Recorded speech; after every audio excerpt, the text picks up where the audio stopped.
Hey guys, I am Gracie Love, and this is Cooking with Gracie Love. Now, I'm just feeling since it's fall, this is really the time not only for holiday food, but for some comfort food. So, I want to take us down this nostalgic feeling dish today and do some chicken and dumplings. I'm going to keep it really, really simple for you guys. Now, of course, you could go and you can make your dough, or you could get a rotisserie chicken. You could cut up some chicken breast, whatever you would want to do to use as your fillers. You could also use fresh vegetables. You could use frozen vegetables. I'm going to use some canned things. And I know everybody's like, did she just say canned food she's gonna put in a dish and let people eat it? Yeah, absolutely gonna do that. And I'm gonna show you guys how to take that fear of using canned foods and how to enjoy it and embrace it, because sometimes that's all we have. Okay, so let me show you this quick and simple chicken and dumplings recipe. So first, I'm going to start off with some Bisquick. Again, you could make your dough however you would do it, but Bisquick is so simple, it's so easy. And when you use it as a dumpling recipe, you only need two things. You only need your milk and your mix. That's it. 2 M's, okay? M&M, milk and mix, okay? So first, I like to start with my dry ingredients. So you just want to follow the recipe on the box, or you can modify it depending on how many people you're cooking it for. So I'm just going to stick to what is on the box. I'm going to use my 2 cups of the mix.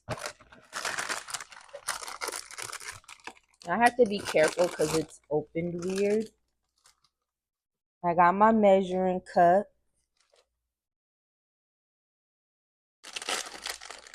2. You ever have the bag fall into the mixing cup? I have that all the time.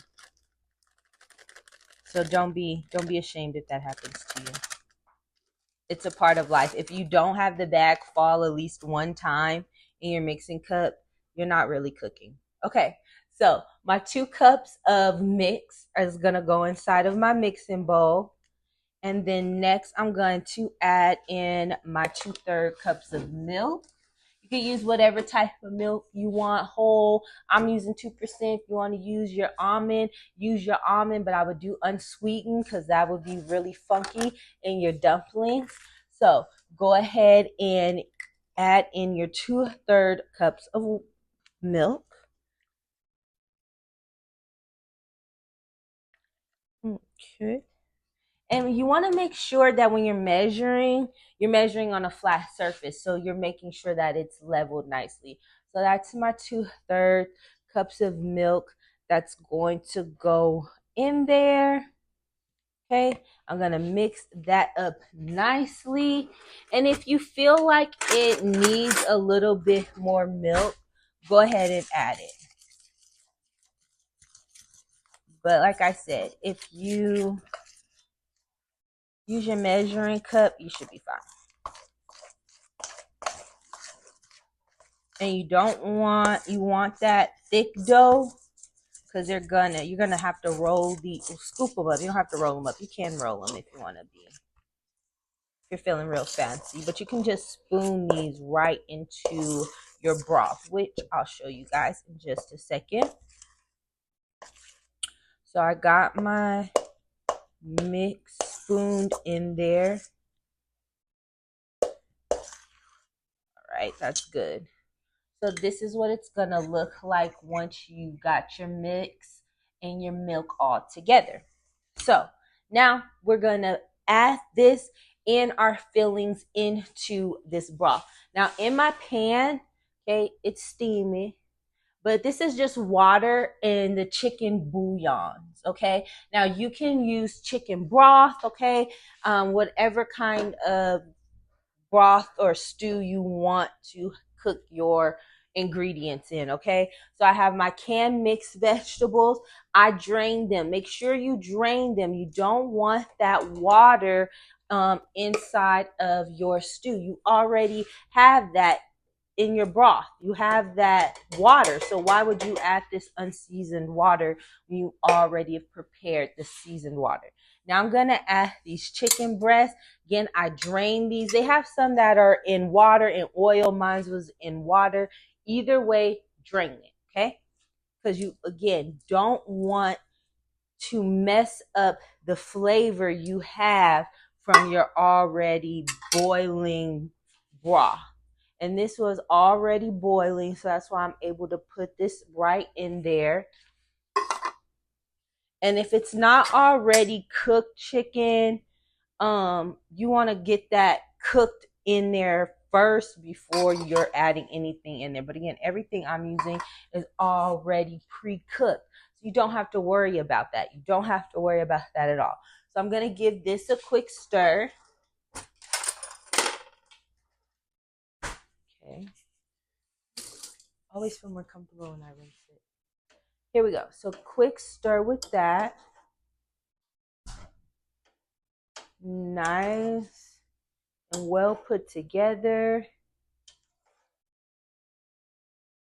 Beautiful.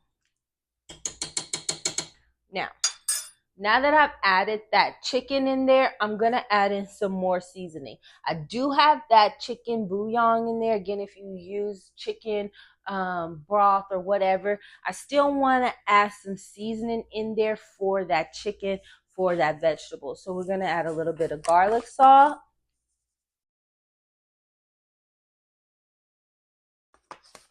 My favorite thing, accent.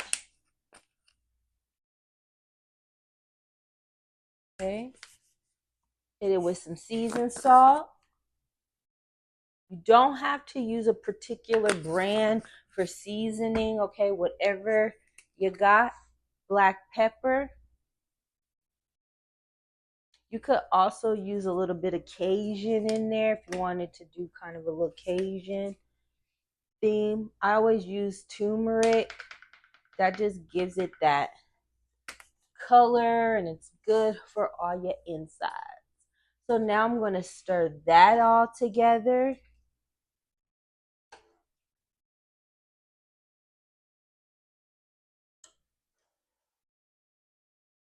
And then once that all comes to a boil, we're going to add in that Bisquick mix and it'll be on from there. So just let all that goodness boil up together and then we'll go on ahead and add in our Bisquick. All right, so now that we've got all of our ingredients, our chicken, our vegetables, they are boiled nicely. Okay, all that seasoning is in there. It smells so delicious. You could just literally just eat this like this, really. So now I'm gonna add in our dumpling mix, which was just our Bisquick and our milk. So I'm going to take them and you could just spoon it in, but I want to make sure mine are kind of smaller because of the pan that I'm using. These are going to puff up. And so I want to just make sure that they're going to be nice. So that's all you need. Just a little ball like that. Don't worry about it being all fancy. It's going to be sticky because it's dough. Okay. And I'm going to drop that right into my mix. Boom.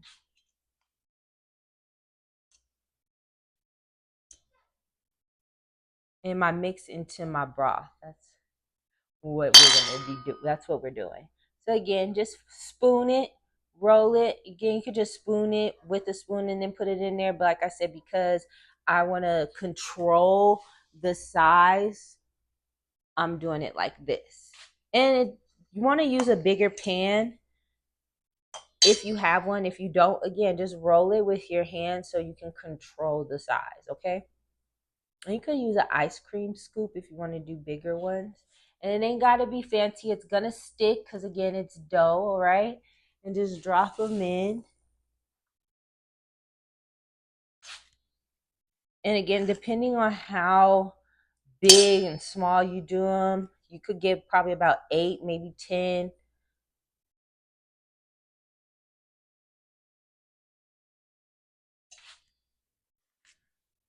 Okay? Just use all your dough, trying to get it as round as you can. And just plop them right in.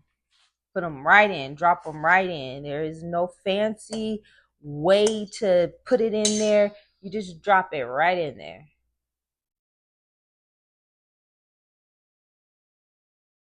All right. 5, 6. I'm going to get 8 out of mine.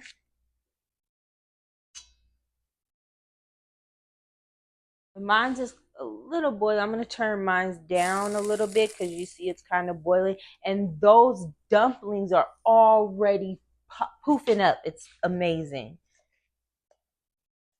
So once I get my last one in there, and again, I got 8 out of mine with the size that I've made them. Drop him right in there. Look at that. Let me wash my hands off. And that Bisquick mix is thick, so definitely gotta wash your hands, rinse your hands off afterwards. Okay. So get all of that off. And you can use gloves too if you know you're gonna use your hands. You can wear some gloves, of course. All right. So now again that it is all inside of my broth. As you can see, they're already bubbling up really, really nicely. I'm not going to be able to take it off and show you guys because that liquid is bubbling. But now that I got them in there, I'm going to cover them. All right. And if you don't have a top for your pan, because this pan doesn't have a top, just find something that'll cover over it. Right. So I'm going to cover over it. Let's see if this one will work. Boom. So that way I can keep my eye on it. And I'm going to turn it down so it can simmer. So I'll put it on 2. I'm going to let that simmer for about 10 minutes. And then we're ready to eat chicken and dumplings, baby. Just that simple. Not a lot of prep time because everything was already made. And again, I know everybody's so scary about using canned foods. I know you're like, she's crazy. That is not going to be as good as she says it is. She's just doing it for TV. But no, I'm telling you guys, you can still use canned foods. Season it just like you would if they were fresh, okay? And to eliminate that canned metallic taste that a lot of people want to try to avoid. That's how you avoid it, by seasoning it, tasting it as you're going, making sure you're adding those flavors, building those flavors to your liking, and then moving forward from there, saving you time, saving you energy, especially if you're a busy mom. This week was really busy for me. So having to come home and after work, cook dinner, clean, have to pick up toys, put kids to bed, give baths, right? That is a lot to do. So it is okay to be able to go into there and say, hey, I got this canned chicken breast, or some of you guys might be into that already cooked beef. I'll have to do an episode of that with you guys. It sounds scary, but I'm telling you, it's like roast beef without like the crock pot in the oven. It's amazing. So same thing with other canned ingredients. The more you season it, the more love and care you give to it, and taking that time to build those flavors, tell you, you'll never know that it came from a can. So we'll give this, like I said, 10 minutes on a slow heat because you want it to simmer now that you put it into that boiling water, because they've already poofed up so nicely. So now with the lower heat, with that simmer, you're going to make sure that you're really cooking the inside of that. All right. So don't go nowhere. All right. So now our dumplings are ready. They have simmered up nicely. And if you have the chance to flip your dumplings while they are simmering in those 10 minutes, go ahead and do that. So again, we're getting that even cook. All right, because you don't really, it's funny to say you don't want soggy dumplings in a liquid mix, right? So we're going to go ahead and pull out our dumplings. I'm so excited. It smells delicious. Mm, mm, mm, mm. So it's time to plate because it's done. We just take it right out of here and into our pan. And my dumplings did come out huge, which I'm glad about. Vegetables, dumpling, delicious. Mm. And it's still boiling. I love that. Look at that, you guys. That's beautiful. It smells delicious. Oh my gosh. And you'll never, like I said, no, we just use in the can ingredients in Bisquick. Some of the simplest ingredients to get your hands on. They're not pricey at all, and you can make an amazing quick dish. Mm. And you can see that it's cooked all the way through. I'm getting all that seasoning in that chicken, okay, because we seasoned it after we put it into the pot. We added our seasonings. Make sure to drain it, okay? Those are the key things when you're trying to get rid of that canny metallic taste. Oh, and that Bisquick baby, that mix, those dumplings are light, they're airy, they're fluffy. It's like a gravy kind of a thing going on the top. Mm. It is the perfect holiday comfort meal. Make sure you guys like, subscribe, share, tell everybody how simple and easy it is to make chicken and dumplings. Make sure you go on Amazon and get your copy of Quick Fix Meals from yours truly. And again, go ahead and try this chicken and dumplings, quick and easy, Bisquick, canned chicken, and vegetables. It doesn't get any simpler than that. See you guys next time.